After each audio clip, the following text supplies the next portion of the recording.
Hi everybody. So today we are back with Nicole's special event and we are featuring two beautiful individuals named Malar Willy and Michelle Tan. And today we'll be exploring what it takes to be mentally prepared for 2022 and what are the obstacles that you have faced because of the pandemic, working from home and whatever that comes along these 2 years, and how are we going to take 2022 by the horns and just conquer this year with a lot of success.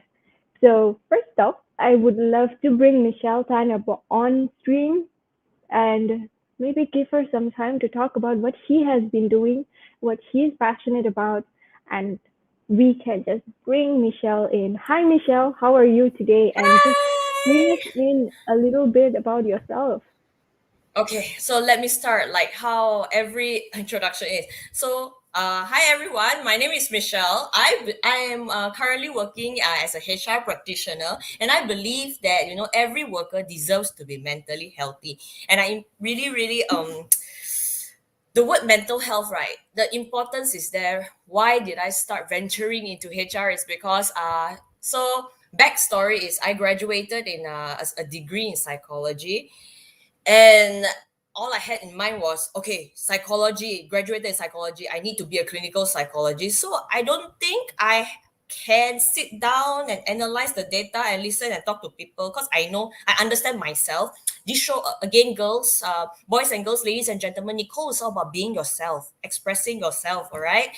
Then my lecturer actually told me that, Michelle, you do not have to be a clinical psychologist after this. You can actually be the bridge. She said, Michelle, you can be the bridge between mental health professionals and also the society. I'll be like, that's it. I have decided to be in HR because in HR is where we can bring changes through company policies, through employee engagement. So yeah, so that's actually that, and I have 2 years. I'm currently 2 years. I have 2 years and 3 months in HR. So in my current company, I handle from recruitment, onboarding of staff, training, your expatriates to payroll. So and your hospitalize, your insurance, everything. I'm a HR generalist, guys. So yes, there's a lot to take on. If I don't take care of myself, I'm gone. I'm dead.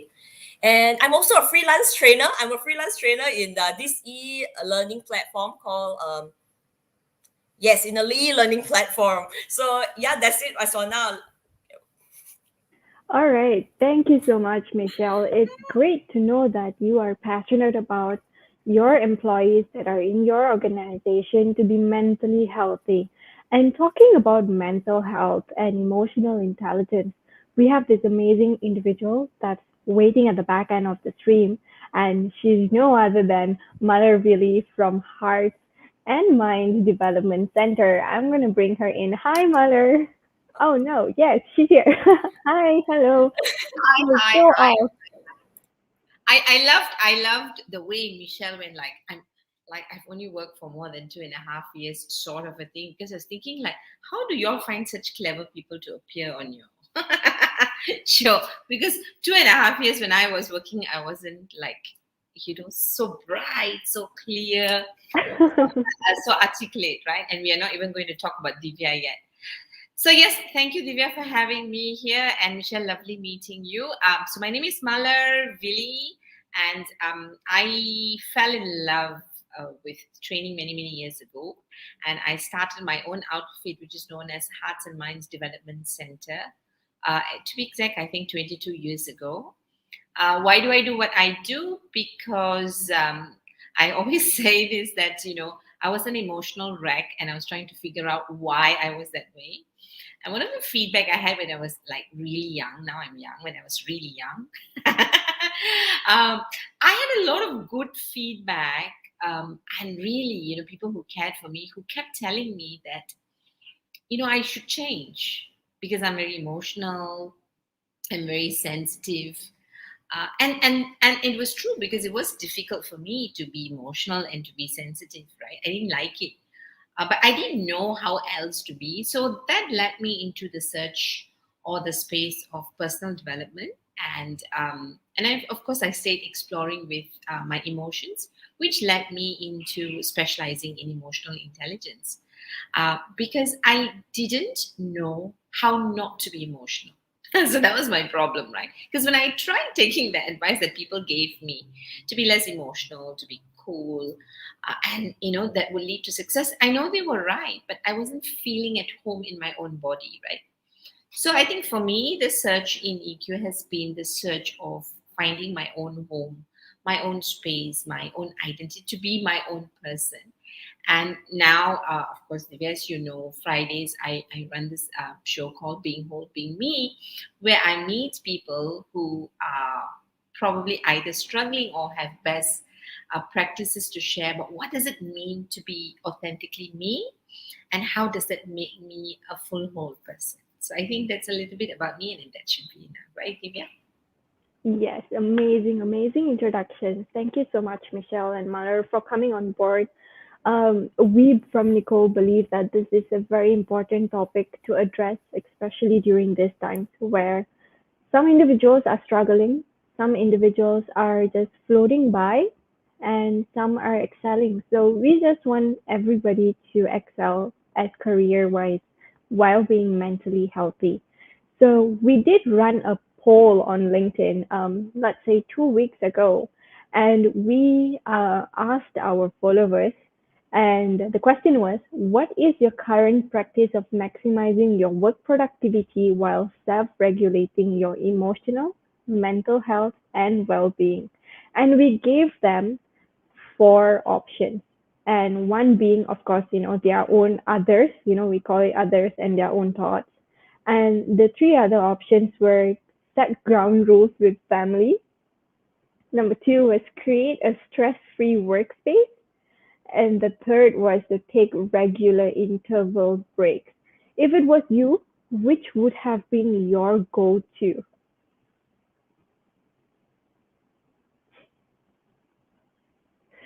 Sorry, Mother, you're muted. I Yeah. was muted. I was glad I was muted because he didn't want to hear what I said. I was going to ask you for my mental health. Now, can you please repeat it? Okay, so yes, It I will repeat it. was to the family. Yes. Two, Second was to create a stress-free workspace, three. and third was to take regular intervals. I think it's neither for me. Neither?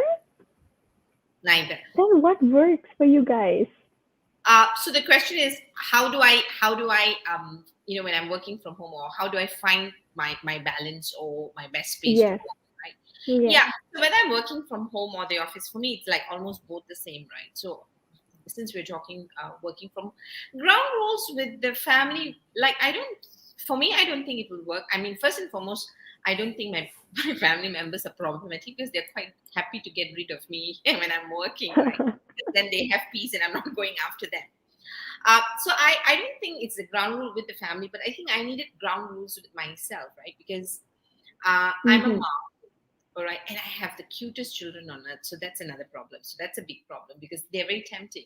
So, and I think for me, the difficulty has always been, and work from home just elevated that or expanded and made it louder for me, is that, see, when you're home, you can see what's happening. When you're at work, you can't see what's happening. So sometimes what you don't see don't hurt, right? So for me, the greatest pain with my kids was to see what they were doing, and that actually then made me feel that, hey, I'm not good enough as a mom. I'm not doing enough because now I can see my failures, right? Because when my kids are not showing up well, naturally I think like, oh my God, did I do my part well? What must I do to improve?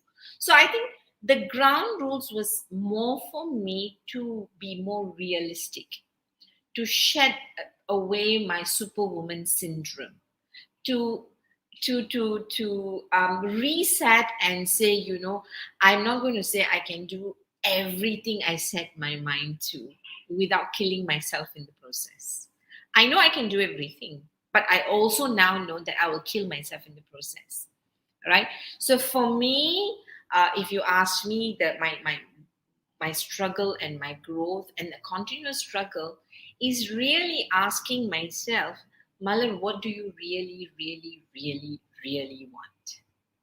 And what are you willing to do to have the life that you really want? And it is really the toughest question for me. If I get that right, whether it's ground rules, whether it's taking breaks, all the activities should support what I really, really want, because then that takes away what we call as stress, right? Stress. So again, defining stress, right? When we talk about stress, so when I talk to people, right, you know, very often if you hear people, and whether it's work from home or going back to work, whatever it is, when people say stress, a lot of us like to believe or strongly believe that someone else is causing our stress, and scientifically that's not true. Okay, that's With that, very interesting. yeah. We'll bounce on that later. Michelle, what you said that none of the three options were something for you. What do you turn to self-regulate? It's more to understanding myself first. I really need to have I really need to understand how do I recharge my own energy. A lot of people say extrovert, introvert, but how can you, if you're working from home, you're all surrounded by family members. If an introvert, okay, fine, it's okay. I'm going to say something that may sound very mean. Can I say that? The first option was to set ground rules with your family members, and like what Malar said, I don't think that is possible.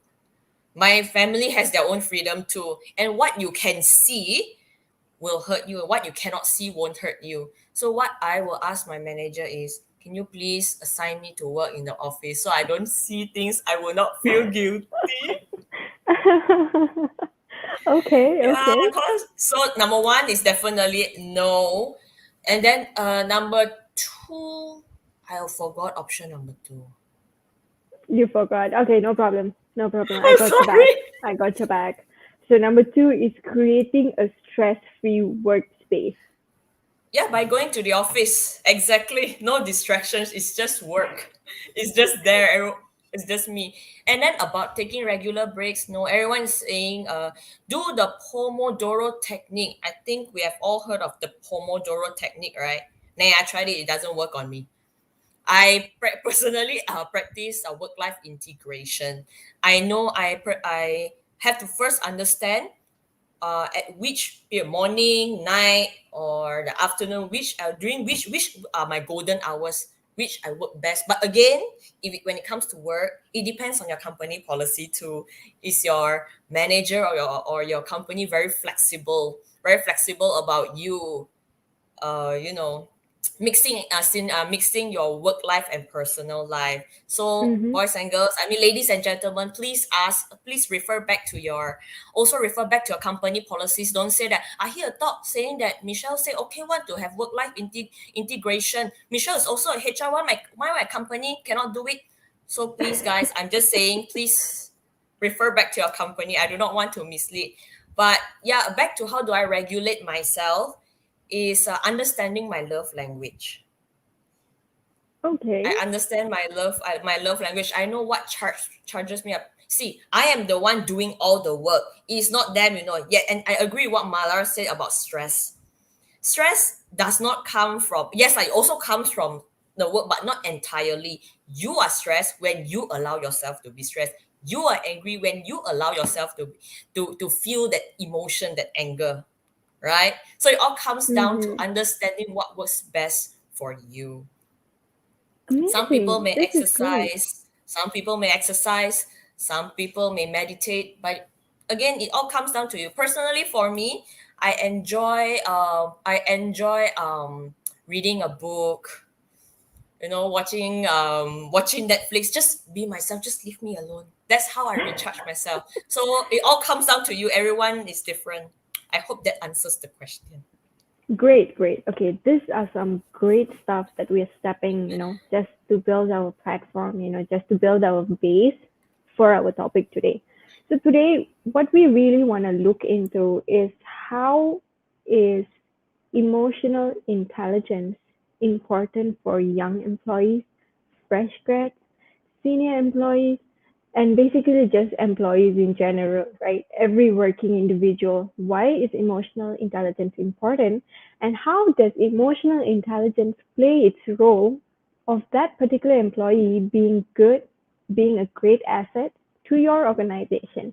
So that is why we have an emotional intelligence expert, Mallory, and also an HR expert, Michelle. So both of them can bring us some insights from these different categories, but they work together somehow. Yeah. So, all right. Um, this question I have this for Michelle. So, Michelle, the pandemic, all right, has been a wake up call for like a lot of us, right? We realized that during the pandemic, we might have neglected our self care during the pandemic. We just all forgot. I remember not getting a haircut for like 7 months, and when I went to the salon, the lady was like, "What's wrong with you? Do you not care for yourself?" So during the pandemic, we somehow just wanted to just survive, and we neglected our self care. So coming back to that, what are your tips for young employees who are coming into the office or starting to just step into the working world? How can they prove that they are an asset to a company while balancing work life, while having that balance between their personal life and also work without stressing too much, while also being able to self regulate? Because this is coming from personal experience, because some of us graduated online, completed our internship online, started working online. So we've been home the whole time during the pandemic. And we just, I sometimes just forgot what is work life balance. I'm working when I wake up, I work when I'm supposed to have lunch. I'm having lunch while like reading through work stuff. And when I go to bed, I look at emails because you're at home, you're working. So where does that, how does an employee prove themselves that they are a great asset to the company without going to such extent? Okay. So here from your question, I see two things to address. Number one is Mm-hmm. how do young employees show that they are an asset to the company? Two, while maintaining work-life balance. I'll first Yes. address the first one, how to be an asset to the company. Firstly, I believe that all employees are assets to the company. But how do you be the asset of the assets? You see, how do you stand out? How to be an outstanding asset. So number one, definitely you must have your content. You must do your work properly. So again, understanding yourself, knowing what works for you. Example, you are required to do report with a lot of data and analysis, and you're not good in it. If you know that you are weak in that, go and improve yourself. All right, simplify workload. Work smart, not work hard. But again, definitely you have to work hard also lah. But again, simplify your workload.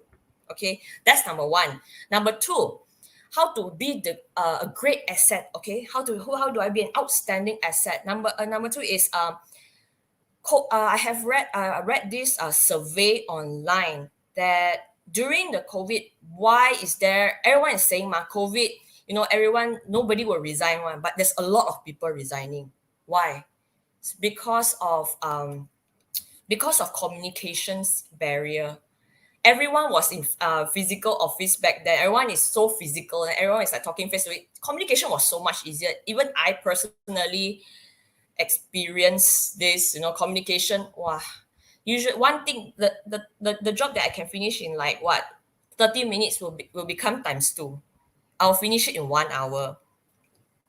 So the one very important skill to stand out is having communication skills, effective communication skills, knowing how to address your needs, knowing to address why you need this. Number three, number three is having a thought process. Don't so junior employees, I know you are still junior, but you still can have your thought processes. But again, only when asked. Don't go and a bit show off a bit. So again, you need EQ. Mala will be here to teach you how. Okay, to teach you how have thought processes. No, and more. What is more important than having thought processes is having a solution. Always be ready to have a solution instead of have your thought process right. Employers, I mean, because I work with top management, right? I know what they want. They just want a solution. That's it. Short and simple. Solution. Then they are you are and you are an outstanding employee, and that is for how do you be an how do you have how do you be a great asset. As for work life balance, it's hard to set work life balance, especially during the COVID era, because like Divya, you mentioned, you wake up, it is the laptop, you sleep, it is the Mm-hmm. laptop, it's always the laptop, right? Yeah. Yep. So this is where you need to learn how to set boundaries and negotiate, and learn how to negotiate your deadlines with your superiors. Okay. All Asking the right. party, for example, Mm-hmm. just by setting boundaries, don't be the yes man. You many people think that, by saying yes to all the jobs, okay, everything I can do for you, I pao ka liao everything, you are a great employee. No, no. Okay. Remember, by saying yes, you will just drain yourself out. So remember, for every no that you say, you get a yes. You say no to this task, which is not very important, you get Mm-hmm. yes. You get your more time to rest. Remember this. As in negotiating your deadlines with your superiors, let's say, not superiors, let's say, example, you are dealing with top management. I personally have done this. So my manager, I deal with expatriates. So my manager taught me, saying that, she told me, tasks that expatriates ask for, you Mm-hmm. prioritize them first. So sometimes I feel like, okay, prioritize them first, but I have my KPI to follow. So how do I no negotiate that? So when I dealt with the expatriate, I told the expatriate, yes, I can do this for you, but may I know how urgent is this? I cannot do it now as I have pending tasks on hand. Can I do it Mm-hmm. for you within 3 days? So step one, to say, if the top management said I want it now, you said no. Number two, you Okay. must clarify why you said no. Three, you provide an alternative solution. So you said no and you explain why you cannot do it now.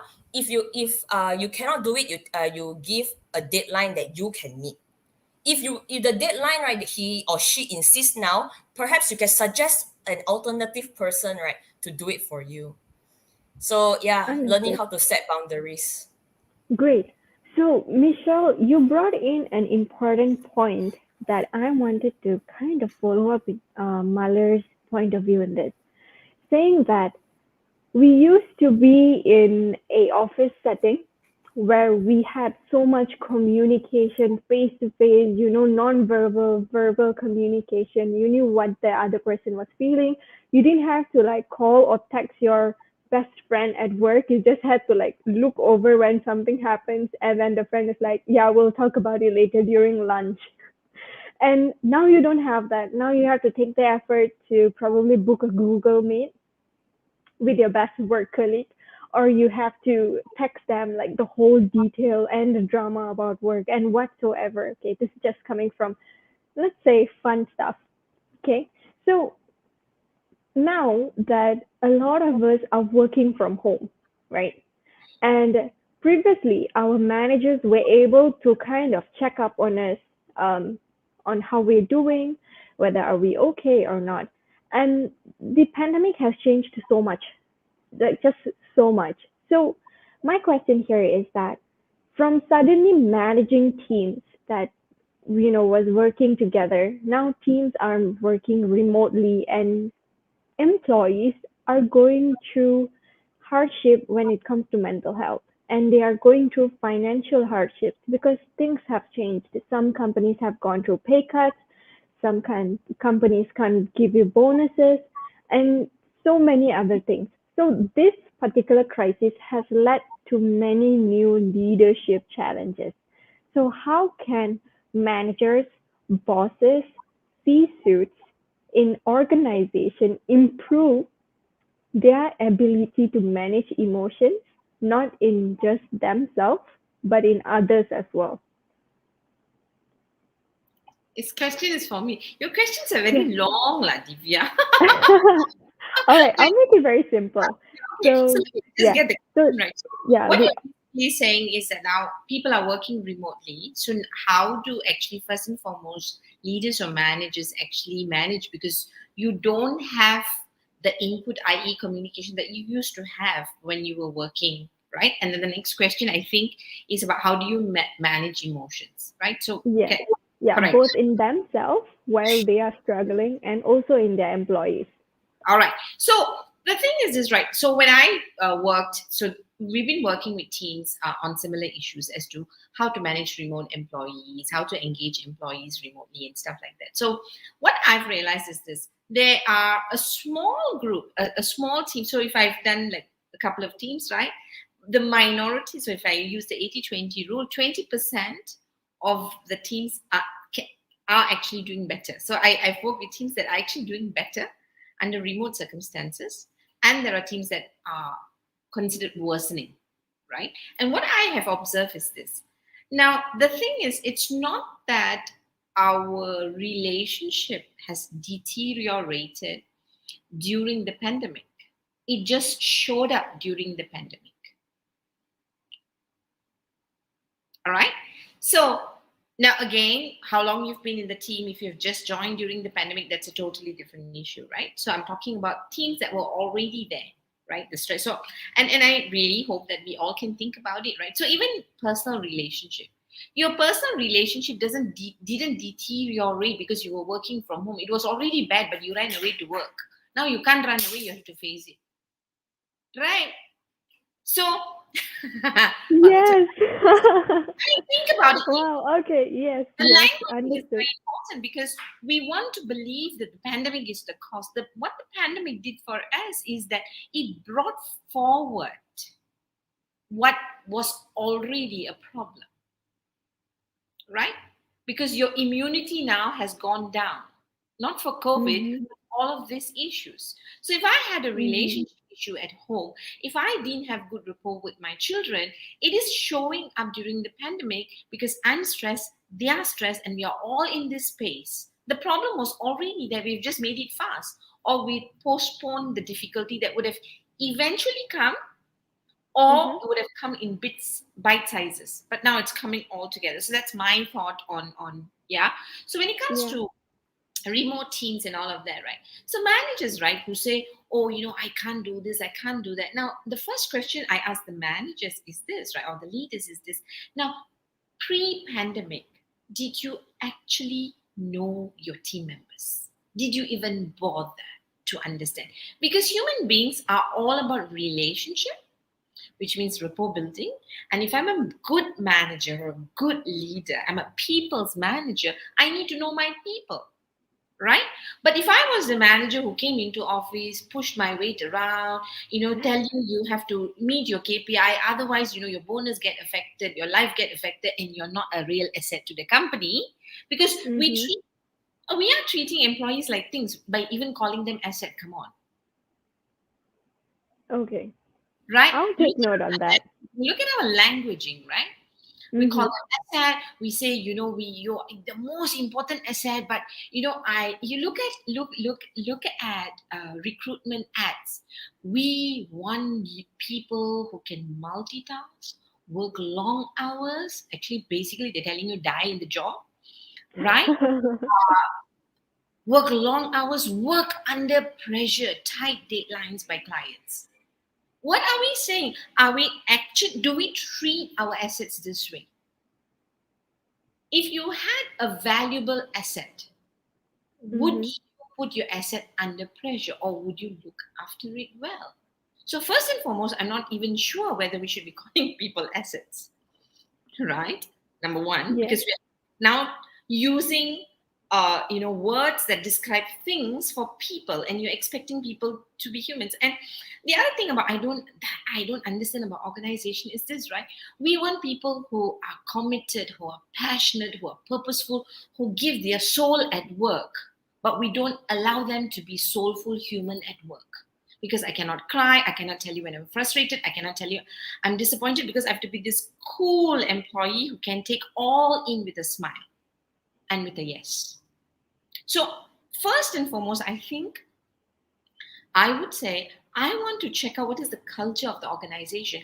And the culture of the organization is set by watching how the leaders walk their talk. Mhm. If I see leaders who are KPI driven, who don't care about people, who are pushing their people and pushing the weight and always sticking out a carrot, I know what kind of organization that is. So whatever they say on paper doesn't matter, because when the top leaders behave that way, everybody follows suit, because I'm in a job because I have a need. I have a need to survive, right? Mhm. And if I need to survive, being an intelligent person, I do whatever I need to do to survive.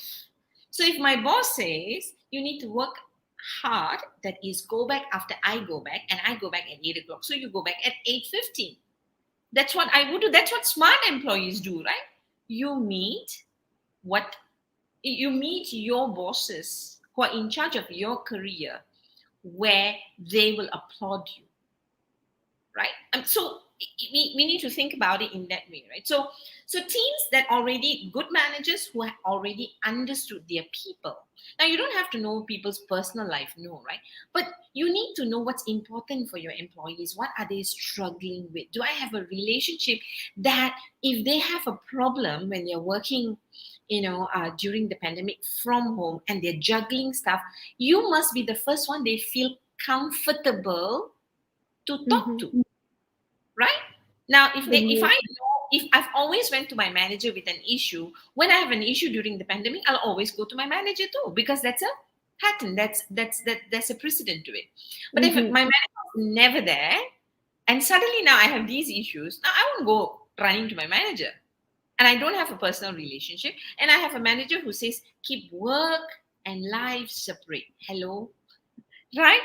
So I think, sorry, yeah. So I think, um, I think we need to rework language, and we need to rework our belief system. We need to actually ask ourselves, do we even mean what we say when we talk about work-life balance and work-life integration, or are we doing it because it's a popular thing to do,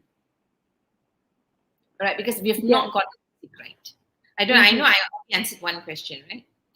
Yes. You Don't want me worry. to This answer the second you one? made some great points, especially when you said, are we talking about work-life balance because we care about it, or just because it's a popular, trendy topic?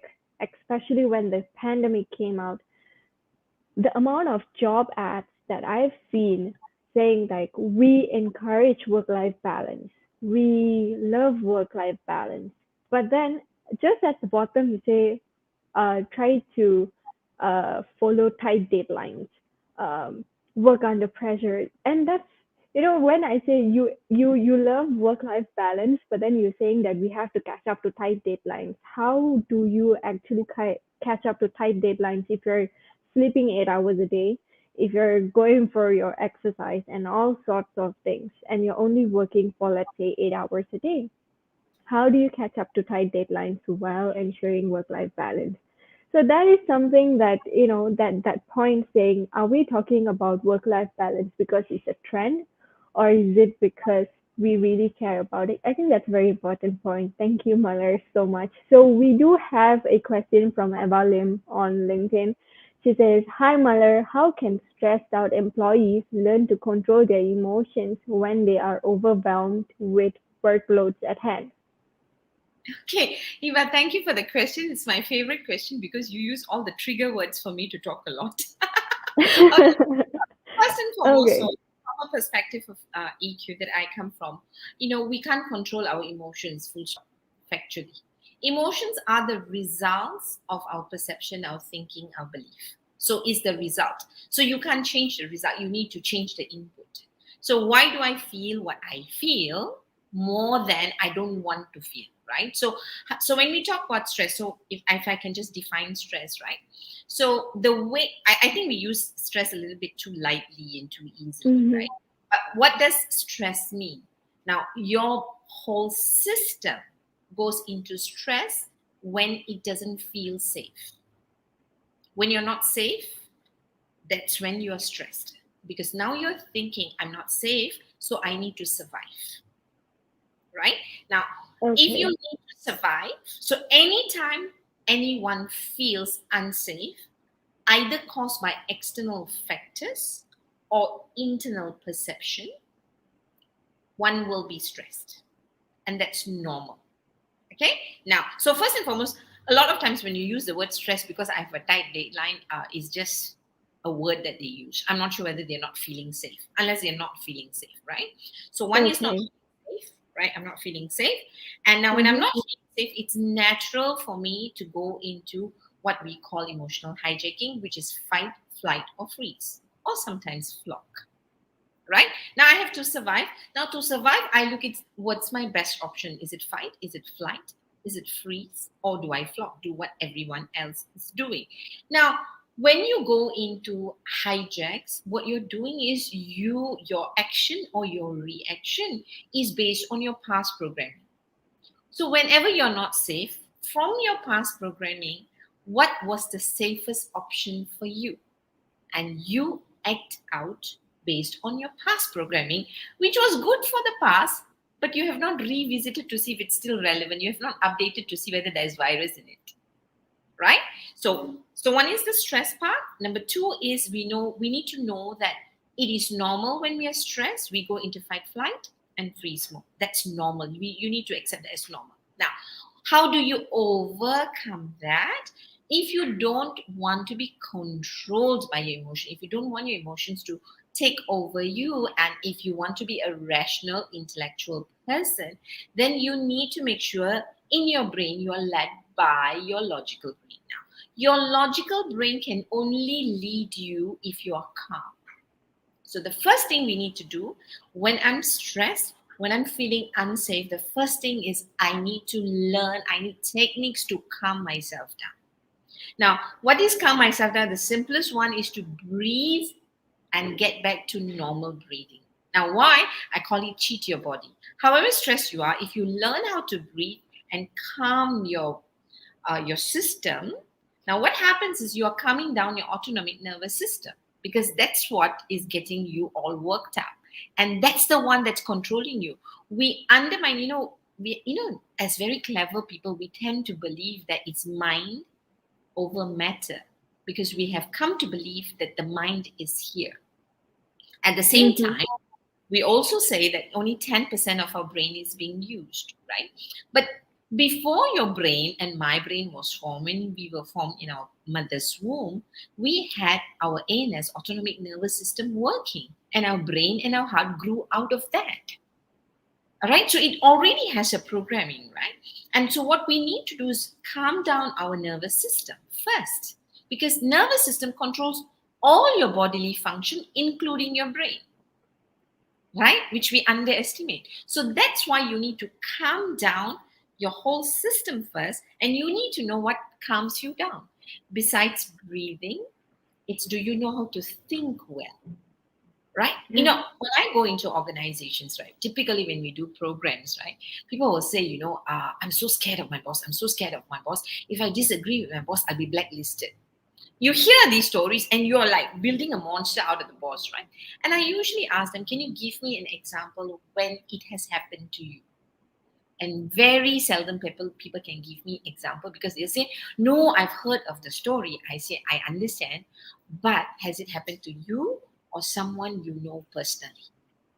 Most of the time, the answer is no, because we are so good at making our bosses monsters, right? So why? It's a make-believe system based on our stories that you didn't even check in to see whether Mm-hmm. it's.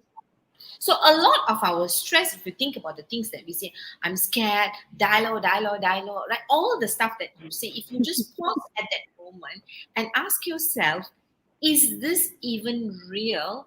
Or am I behaving based on my past programming? Is a very good question to ask. Am I thinking about my issues correctly and realistically? Right now, sometimes I say I didn't meet my deadline, so I'm going to lose my job, I'm going to lose my bonus, whatever lah. And really, this is where if you lose your bonus, does it mean you end your life? Does your life end? No. So Mm-hmm. we undue pressure by giving small things undue importance. So it's most of the things that's happening here, right? Yeah, right. So how do you control your emotions? You can't, but you need to learn how to manage. Now, what do you do for managing? I'm angry, I'm scared, I'm disappointed. You need to learn how to shift that. Now, how do you shift that? You shift your physiology, you shift your thinking.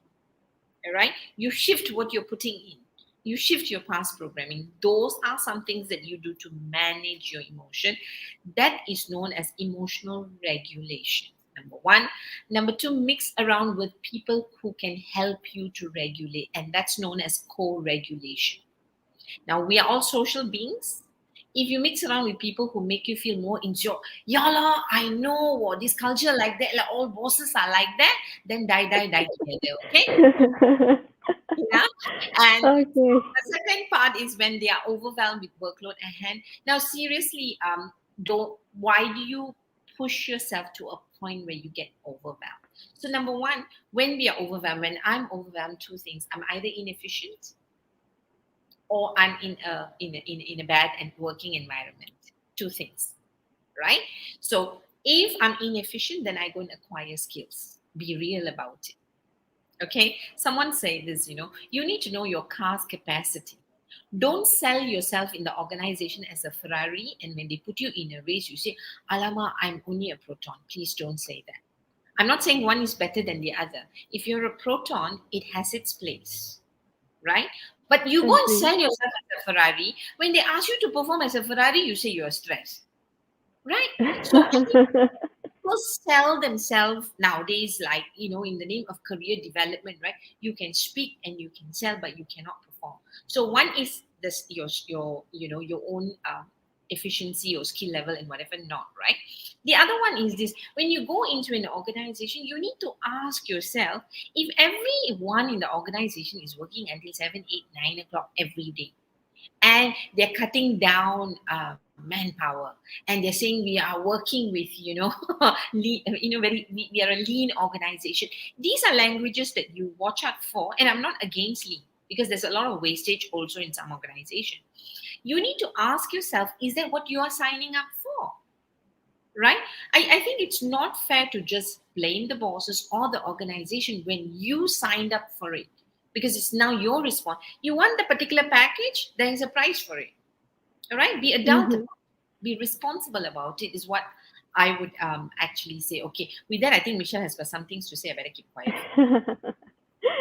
So, Oh, speaking about this, Eva has also mentioned that an imaginary monster due to internal fear in the mind that has created a barrier in building a deeper connection with a supervisor. So, Muller mentioned that if I'm stressed, I'm not at 100% to deliver work. I think this can come in hand with productivity. So, Michelle, productivity isn't really about the amount of time or the amount of work that we do in a daily basis, right? It's about how well we do certain work and how efficient is that work. So, as a manager, if what are the best practices that they can do to help to foster a healthy and supportive workplace? Because I believe even Mahler said, workplace culture, work environment is very important for an employee to feel safe, to bring out their best, and so on. So, what are some practices that managers these days, especially if their teams are working from home, what can they do? what can they do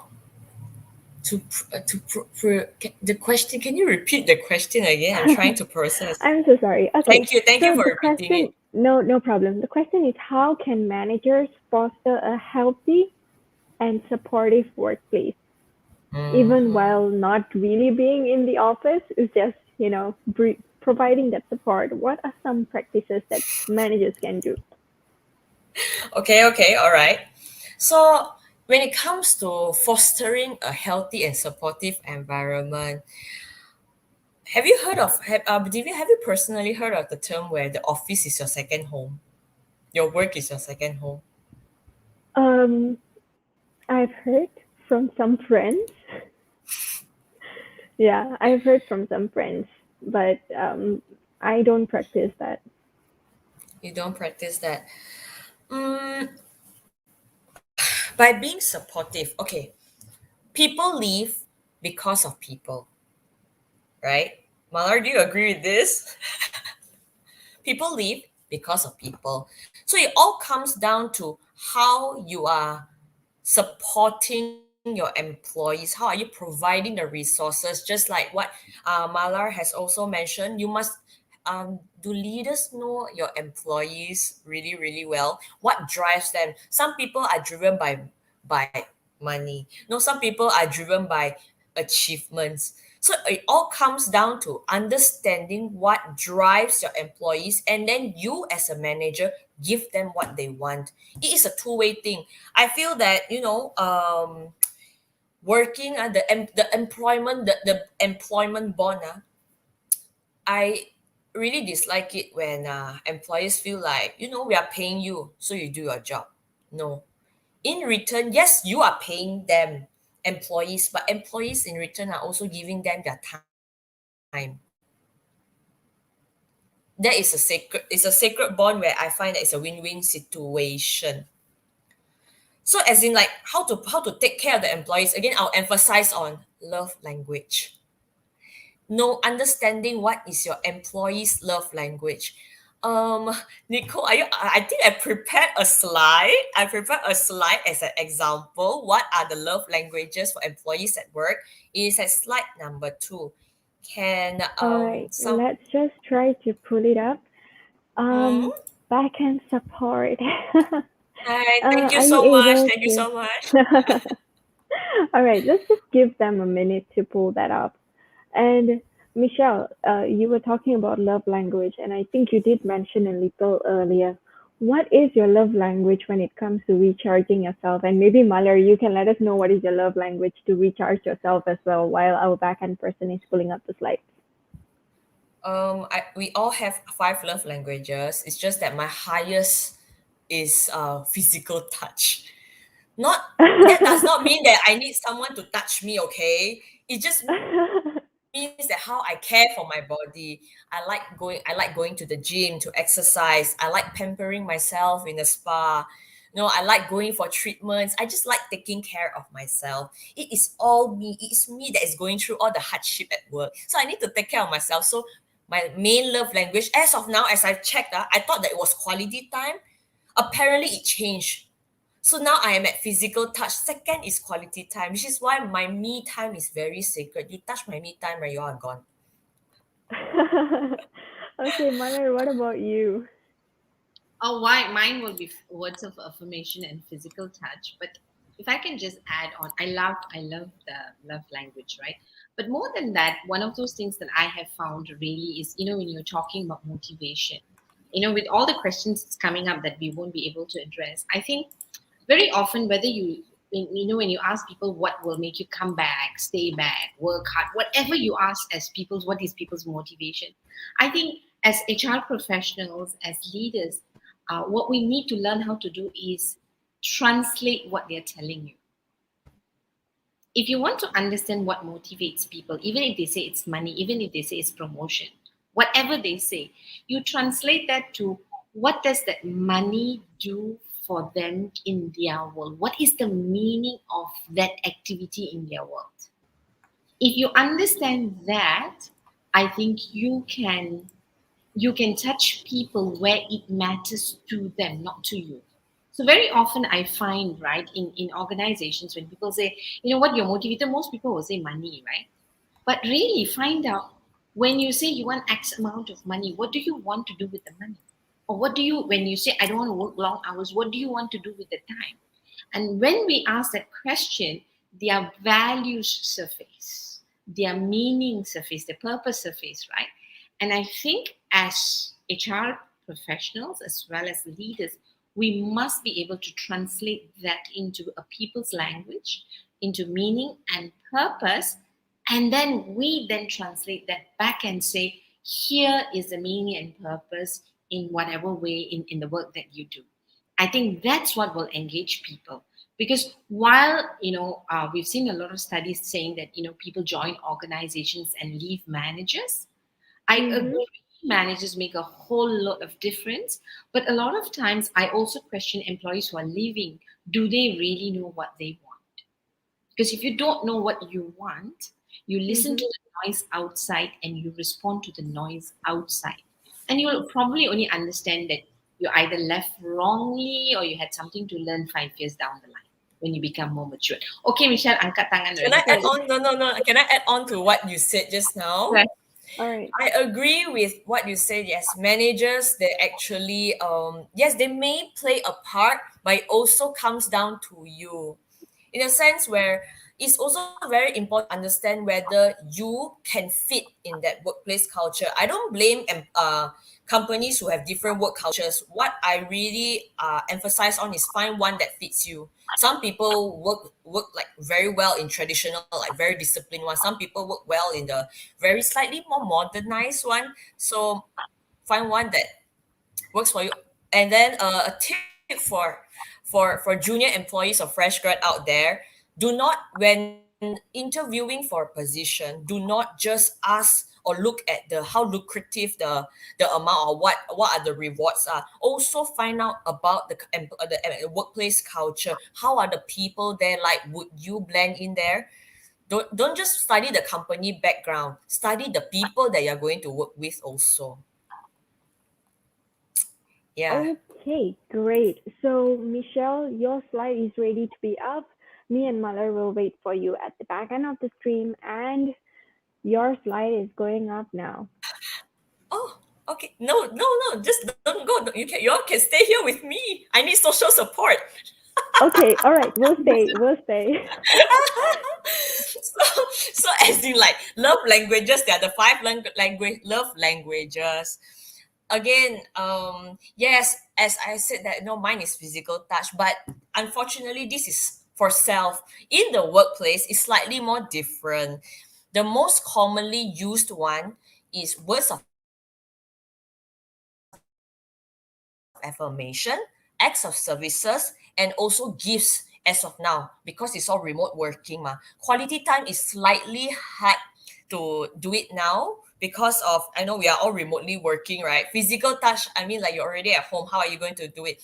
So, words of affirmation. I really like what Malar said about using the right word, the right language. For example, one example that I would give to the people around me, um, instead of pointing out the person, you should point out the work.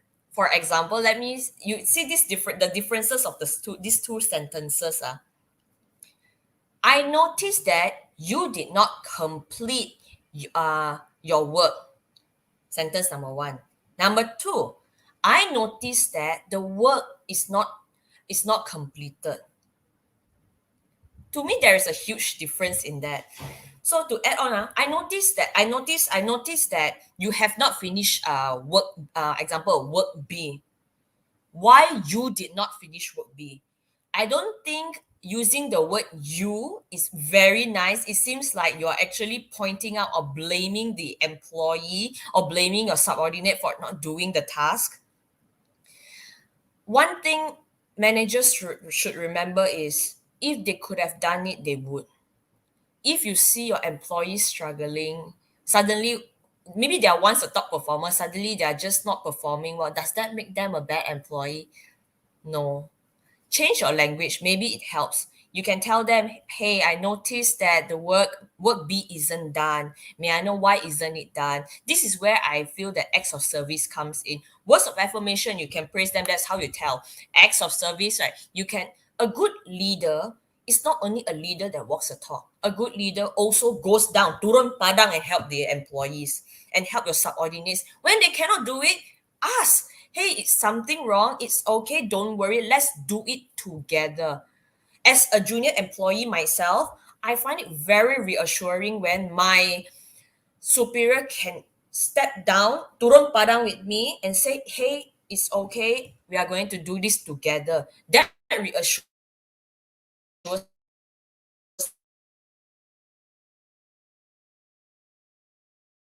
me that I'm not alone. Okay, I think we're losing Michelle a little bit. All right, okay. No worries. I hope Michelle can come in when she can. I think her internet is a bit slow. All right, so Miss Muller, hello. I remember you told me not to call you Miss Muller, but it's just act of that pattern, that habit. So I do have as we are reaching our end, we're like 5 minutes away from the show end.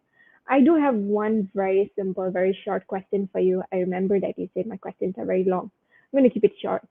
So as we are moving forward, what are some of the challenges that business leaders are facing when it comes to emotional intelligence and regulating it within themselves and also the employees? What are the biggest challenges that they're going through? Hi, Michelle. Happy to have you back. We're just jumping into one more What question. happened? What And happened just now? I You think was there was an internet disruption. Yeah. oh, okay. All Please right. proceed. So, Arun, All right. Okay. so your question is, what are the challenges moving forward? I'm going to say something that might sound funny and rude at the same time. I think first Okay. and foremost, the greatest challenge is whether our leaders are really emotionally intelligent. So what's really interesting is whenever I get requests for programs on EQ and stuff like that, we're very busy checking out our teammates' emotional intelligence, but we don't Mm-hmm. start with the top because yeah. So whether our top leaders are emotionally intelligent, I think it's really important. So in fact, when I do development program, module one, module two, module three, a lot of times I find that leaders are assumed to be emotionally intelligent. Now, why? Because they're told, when I go into a program, they say, leaders don't need this, right? Because this is a basic program.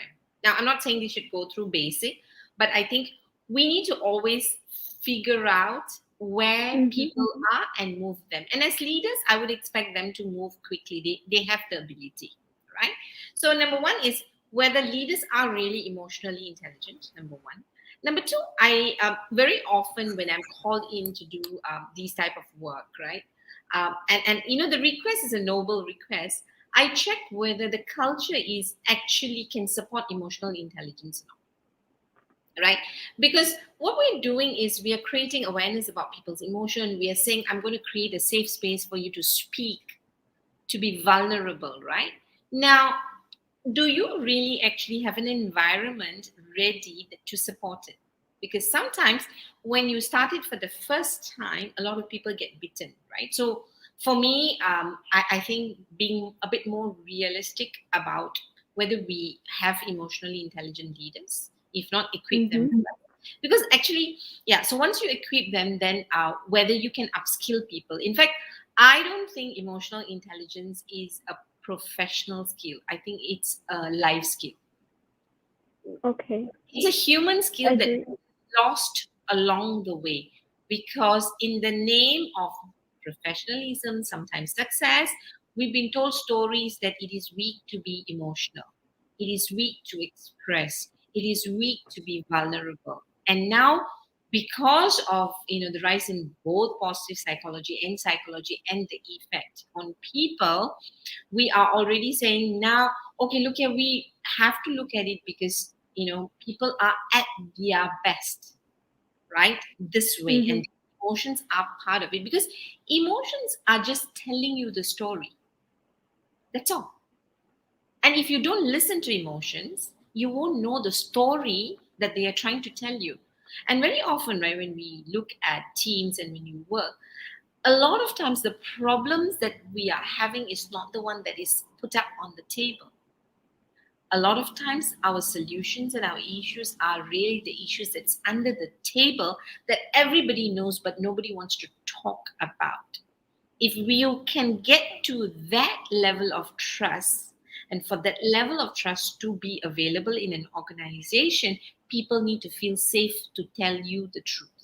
And for people to feel safe to tell the leaders the truth, the leaders must show up as dependable, as trustworthy, as non judgmental, and safe. So, I will ask you to look at the qualities of leadership to really look at really do we really want emotional intelligence? Number one.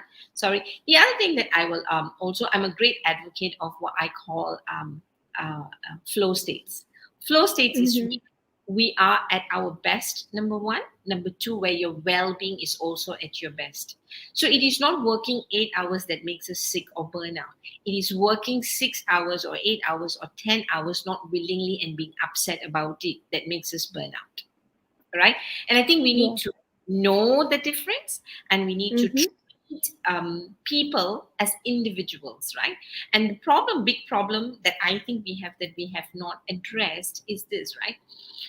When we look at the issues that we are experiencing now, are we addressing these issues because we really want to, because we believe in it, or because there is pressure from the environment for us to show up as an organization? I think the intention of the organization is really, really very important. And why the intention is important? Because this is long term. You can't fix the problem that you can't fix the brokenness of the issues which was already there for a long, long time before, right? Agree. So we got Mm-hmm. to be real about it, and be realistic about rebuilding people in the new space, all right, and willing to invest time and your Mm-hmm. heart as to love compassion at workplace. I think Amazing. yeah, thanks. Amazing stuff. All right, I loved our discussion today. Although I have so many things that I want to keep talking, we do have to keep time in mind. And I have one last question for you, ladies, and maybe we can keep this under 1 minute. What is that one thing that you would like to tell HR individuals, HR managers, leaders, business leaders, organizational leaders, and even employees themselves on this whole topic? How can they be prepared to take 2022 by its horns? Michelle, you want to go? She was like, "Oh, how do I tackle 2022 right now?" um understand that understand that managers are also humans, leaders are also humans. We often emphasize that, um it's often, I believe, when a leader when people are nasty, right? Okay, okay, let me just go straight. When people are nasty, right, that means that they have an unmet need, meaning they have not been treated with love and compassion. So my 2022 is be loving and compassionate no matter what level you are. I believe that being understanding and love solves everything lah. Just by being Okay. understanding. All right. Great stuff. Mother, what about you? Okay, I'll keep it short. So I think if there's something I like to tell HR professionals, leaders, right? I think we've been so focused on professional development. It's high time that we really look at the data and recognize you can't have professional development without personal development. You can't. I think we need to get that personal development right to get professional development right. You can't have an optimal employee if you don't have an optimal human being. And for a human being to be at his or her optimal space, personal development and growth is essential. And so the more we help our individuals get their life on track, we're actually contributing to the organizational optimal performance, well being, and we are really contributing to a better world. I hope that was under 1 minute. Thank you, Divya. Thank you so much, ladies. Thank you so much. This was an amazing session. I had learned a lot. I hope that we were able to bounce off each other and learn so much from each other as well. I had fun talking to you guys backstage as well. And Eva has one last sentence. She says, "Love, lead yourself before love, lead others." Great, great. Sharvina loved this. She said she found it very insightful. This is great. Thank you so much to all our viewers. Thank you, Maler. Thank you, Michelle. I'll catch you guys backstage in a minute. Thank you very much. Good Thank night. you. Thank you. Bye Good night. bye. So, guys, that's all for today's event. I hope you guys had learned a lot of things. And if you do have any questions, feel free to drop them down in the comments below, and we'll get either Muller or Michelle to address your questions. And if you do want to reach out to them personally, you can head on to our LinkedIn post. We have tagged them on our postings. You can always find them on LinkedIn as Muller Willy and Michelle Tan. Thank you so much for tuning in tonight, and I'll catch you soon in another event. Bye bye.